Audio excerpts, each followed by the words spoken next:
नमस्कार दोस्तों, मैं राहुल दुमिजा स्वागत करता हूं आपका अपने YouTube चैनल JRF ड्रीमर्स पर।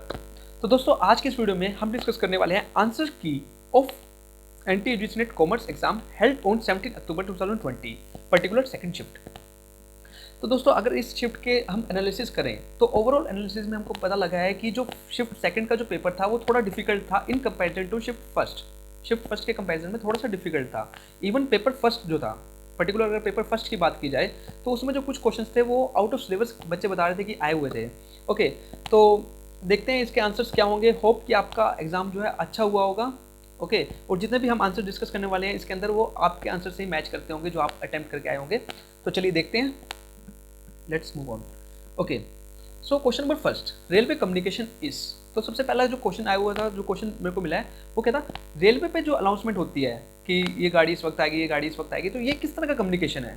तो ये जो कम्युनिकेशन है, देखो अनाउंसमेंट किसके लिए हो रही है, पब्लिक के लिए हो रही है। तो ये जो कम्युनिकेशन है इसका आंसर जो है वो कौन सा होता है, public communication. Okay okay, question number second, goodness of fit test. देखो गुडनेस ऑफ फिट टेस्ट कई बार इस क्वेश्चन, ये जो काई स्क्वायर टेस्ट है इस रिलेटेड कई बार क्वेश्चन आ चुका है। ओके, तो पूछ रखा था कि गुडनेस ऑफ फिट टेस्ट कौन सा टेस्ट है, तो ये काई स्क्वायर टेस्ट है।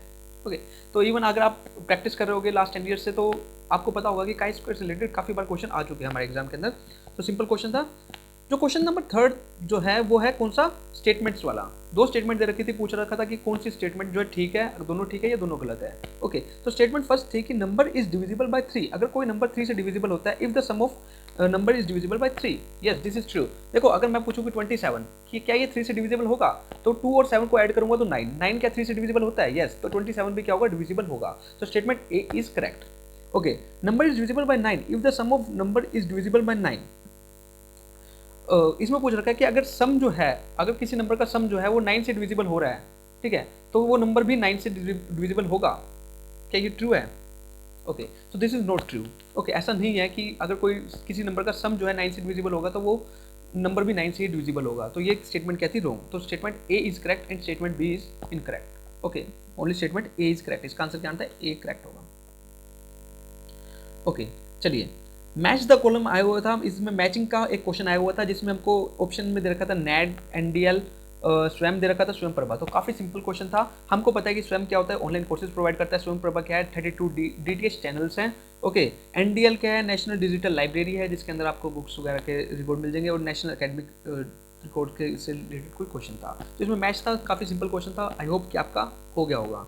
ओके, क्वेश्चन नंबर 5 क्या है, which education came to light after post independence. तो पोस्ट इंडिपेंडेंस मतलब इंडिपेंडेंस के बाद जो है कौन सी एजुकेशन आई है। ओके, तो इसमें पूछ रखा था, ऑप्शन ए दे रखा था टेक्निकल एजुकेशन, ऑप्शन बी दे रखा था लीगल एजुकेशन, ऑप्शन सी दे रखा था डिस्टेंस एजुकेशन, और एक ऑप्शन था वो मुझे याद नहीं है। ओके, तो ऑप्शन सी जो है इसका आंसर आना था कौन सा, डिस्टेंस एजुकेशन। तो इसका आंसर कौन सा था, डिस्टेंस एजुकेशन इसका आंसर था। ओके, नेक्स्ट क्वेश्चन चलते हैं। ओके, एक क्वेश्चन था कि research regarding cold drink preference from family members and friends, then this is which type of sample for research. देखो एक रिसर्चर है जो कि रिसर्च कर रहा है किसके रिगार्डिंग, कोल्ड ड्रिंक की। कोल्ड ड्रिंक लोग कितना पसंद करते हैं, तो उसने जो सैंपल लिए वो अपनी फैमिली को ही ले लिया और किसको, अपने फ्रेंड्स को ही ले लिया। तो बताओ कि ये सैंपल किस तरह का सैंपल था। तो ये जो सैंपल है ये कन्वीनियंट सैंपल है। हमने कहीं दूसरे बाहर जाकर कोई सैंपल कलेक्ट नहीं किया, जो मेरे फैमिली मेंबर्स से उन्हीं को ले लिया, जो मेरे फ्रेंड्स ग्रुप थे मैंने उन्हीं से उन्हीं को सैंपल मान के उनके ऊपर रिसर्च कर ली। तो ये किस तरह का सैंपल है, ये कन्वीनियंट सैंपल है। Okay okay, question number next देखते हैं। Find the odd number in series. तो एक सीरीज दे रखी थी जिसमें ऑड नंबर फाइंड आउट करना था। तो देखो 3, 5, 7, 12, 19, 23 सारे के सारे जो नंबर हैं वो कौन से प्राइम नंबर्स हैं, जबकि जो 12 है वो प्राइम नंबर नहीं है। ठीक है, वो 3 की टेबल में भी आता है, 4 की टेबल में आता है, तो एक प्राइम नंबर नहीं है। तो 12 जो था इसका ऑड नंबर था। ओके, आई होप आपका आंसर ठीक ही हुआ होगा। चलिए, okay, what will be the angle at 15 past 5। तो पूछ रखा था 15 पास्ट 5 पे जो एंगल है वो कितना बनेगा। तो इसका आंसर जो आना था वो था 67.5 डिग्री का एंगल हमारा बनना था इस पे। ओके ओके, 67.5 डिग्री का इस पे क्या बनना था, एंगल बनना था। ओके, अब जो डिस्कस करेंगे हम कौन सा करेंगे, कॉमर्स एग्जाम डिस्कस करेंगे। कॉमर्स के कौन कौन से क्वेश्चन आए थे। तो पेपर फर्स्ट के जो थे यही क्वेश्चन जो है आज, पेपर फर्स्ट के जो है यही क्वेश्चन आज किए गए थे। मेरे को इतने ही याद है जितने मैंने कंसल्ट करे हैं, ओके स्टूडेंट से। चलिए अब कॉमर्स के देखते हैं कि कॉमर्स में कौन कौन से क्वेश्चन आए गए हुए थे। तो सबसे पहला क्वेश्चन था मैच द फॉलोइंग। देखो शिफ्ट फर्स्ट में भी ये क्वेश्चन आया हुआ था, शिफ्ट सेकंड में भी यही क्वेश्चन आ गया। तो अगर जिसने शिफ्ट फर्स्ट को एनालाइज कर लिया था पहले ही तो उसके लिए थोड़ा बेनिफिट मिल गया होगा, एडवांटेज मिल गया होगा। तो तो जी जी जो डिडक्शन रिगार्डिंग डबल जी, तो ये किस चीज़ के रिगार्डिंग होती है, ये मिलती है रेंट। अगर आप HRA नहीं ले रहे तो आपको कहीं ना कहीं एग्जाम्पशन मिलती है रेंट के रिगार्डिंग, तो उसके जो डिडक्शन होती है वो कौन सी होती है, डबल जी की। GGA जो डिडक्शन होती है वो डोनेशन, अगर आप डोनेशन दे रहे हो साइंटिफिक रिसर्च के रिगार्डिंग, उसके रिगार्डिंग जो डोनेशन मिलती है वो किसके अंदर मिलती है, GGA के अंदर। GGB के अंदर मिलती है company donates towards political party. अगर कंपनी पॉलिटिकल पार्टीज के टुवर्ड्स क्या कर रही है, डोनेट कर रही है, तो उसको कौन सी किसके अंदर मिलेगी, GGB के अंदर। GGC के अंदर मिलेगी individual donate toward political party. अगर इंडिविजुअल डोनेट कर रहा है तो उसको डिडक्शन किसके अंदर मिलेगी, GGC के अंदर। तो ये मैच ऑफ द फ्लोइंग का क्वेश्चन आया हुआ था। आई होप आपका ठीक हुआ होगा। चलिए एक हमको दे पूछ रखा था कि on the job training method कौन सा है। ठीक है, काफ़ी सारे मेथड दे रखे थे, 4 मेथड दे रखे थे, उसमें तो बताना था कि on the job training method कौन सा है। तो अप्रेंटिसशिप जो है वो on the job training method है, इसमें ऑप्शन में गिवन था, तो यही हमारा जो आंसर होना था। ओके, क्वेश्चन सेकंड था for profit making which of the following is the first condition, कि एक प्रॉफिट मेकिंग ऑर्गेनाइजेशन के लिए सबसे पहली कंडीशन कौन सी होती है। तो इससे रिलेटेड कोई क्वेश्चन था, इसी तरह का था, ये क्वेश्चन नहीं था, इसी तरह का था, मतलब कि तो उसका जो आंसर आना था वो MR is equal to MC, margin, जहाँ पे सबसे पहली कंडीशन होती है कि हमारा मार्जिनल रेवेन्यू जो है मार्जिनल कॉस्ट इक्वल आना चाहिए। उसके बाद हम सेकंड कंडीशन पर देखते हैं जिसमें MR जो कट्स करती है MC को बिलो से।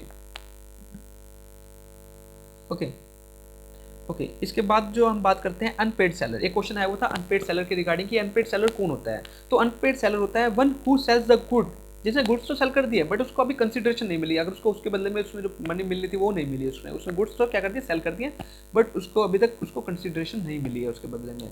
ठीक है, तो वो होता है unpaid seller.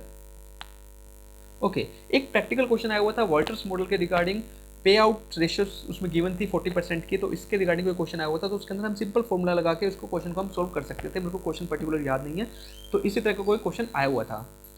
Okay, so as there is a lot of difficulty. देखो इसमें क्या हुआ था, प्रैक्टिकल क्वेश्चन जो नॉर्मली जहाँ से मैंने स्टूडेंट से कंसल्ट किया या अपने फ्रेंड्स ग्रुप से कंसल्ट किया, तो उसमें एक ही चीज़ सुनने को मिली मुझे कि प्रैक्टिकल क्वेश्चन में कॉमर्स स्टूडेंट को खासकर काफ़ी डिफिकल्टी राइज होती है, जैसे कि फोर फीचर्स का आ गया या फिर किसी थ्योरी से रिगार्डिंग कोई प्रैक्टिकल क्वेश्चन आ गया। तो मैंने डिसाइड किया है कि अब जो इससे नेक्स्ट जो कोर्स रहेगा, इस वीडियो के बाद जो वीडियोस आएंगी वो सारी की सारी प्रैक्टिकल कोर्स टॉपिक के रिगार्डिंग आएगी। ठीक है, जैसे कि फोर फीचर्स की होगी, मॉडल्स होगी, जिसमें सिर्फ प्रैक्टिकल टॉपिक्स ही कवर किए जाएंगे। सारे के सारे कॉमर्स के 10 यूनिट्स में जितने भी प्रैक्टिकल टॉपिक्स हैं उनको अलग से मैं कवर अप कर दूंगा। आई होप कि आइडिया अच्छा होगा। अगर सही है तो प्लीज़ कमेंट बॉक्स में जरूर बताना कि हाँ अगर ऐसा ही करना चाहिए। ठीक है, तो अभी तक मैं वैसे नॉर्मली काफ़ी सारी वीडियोज़ डाल चुका हूँ regarding the NT net commerce topic के रिगार्डिंग, काफ़ी सारी वीडियोस जो हैं यूनिट वाइज कवर कर चुका हूं। तो अब जो डिसाइड कर रहा हूं कि मैं एक पर्टिकुलर कोर्स ले आऊं जिसके अंदर सिर्फ प्रैक्टिकल टॉपिक्स ही कवर होंगे। ओके, बताना कि ये आइडिया ठीक है या नहीं है, अगर ठीक है तो फिर मैं इसको आगे कंटिन्यू कर लूँगा। ओके, चलिए इसके बाद एक क्वेश्चन आया हुआ था ग्रुप कोहेसिवनेस के रिगार्डिंग, पूछ रखा था, एक डेफिनेशन दे रखी थी कि बताओ ये क्या है, तो इसके रिगार्डिंग एक क्वेश्चन था आई थिंक। तो ये इसका जो आंसर आना था वो कौन सा था, ग्रुप कोहेसिवनेस। तो ग्रुप कोहेसिवनेस क्या होता है, arises when bonds link members of a social group to one another and to the group as a whole, कि जो ग्रुप है एक दूसरे के साथ क्या करते हैं, लिंक बनाते हैं अपना, तो उसको हम कहते हैं ग्रुप कोहेसिवनेस। तो कुछ इस तरह का क्वेश्चन आया हुआ था।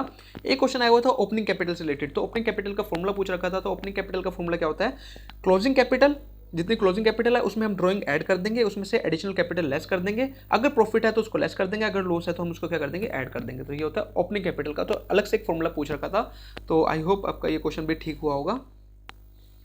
एक क्वेश्चन आया हुआ था जेड मोड का फॉर्मूला पूछा गया था, कई बार आ चुका है, अगर आप प्रीवियस ईयर में देखोगे तो सभी भी एक जो क्वेश्चन है आज हुआ है, शिफ्ट फर्स्ट में भी इवन ये क्वेश्चन आज किया गया है।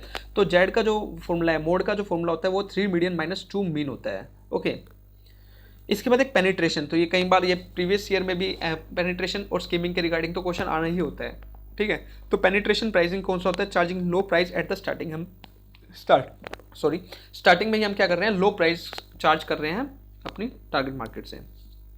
ओके, एक objective of financial planning, again previous year से रिपीट होकर आए हुए क्वेश्चन, तो कई क्वेश्चन से जो रिपीट होकर आए हुए थे।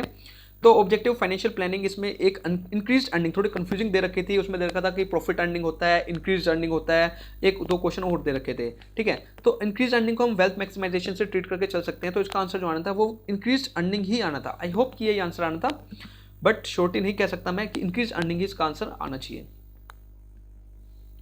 ओके, पैराग्राफ जो थे इस बार काफ़ी सिंपल पैराग्राफ दे रखे थे। इवन यहाँ पे जाके थोड़ी जब लास्ट में जब स्टार्टिंग का जो पेपर अटैम्प्ट किया तो काफ़ी नर्वसनेस क्रिएट हो गई कि यार इतने सारे क्वेश्चन बाहर से आए हुए हैं, थोड़ा बंदा जो है क्या है, स्टूडेंट जो है क्या हो जाता है, अटक सा जाता है स्टार्टिंग में, तो उसका कहीं ना कहीं मोरल डाउन हो जाता है। तो लास्ट में आके थोड़ा ऐसा लगा कि हाँ अब पेपर थोड़ा रिलैक्स है, तो इजी पैराग्राफ आए हुए थे।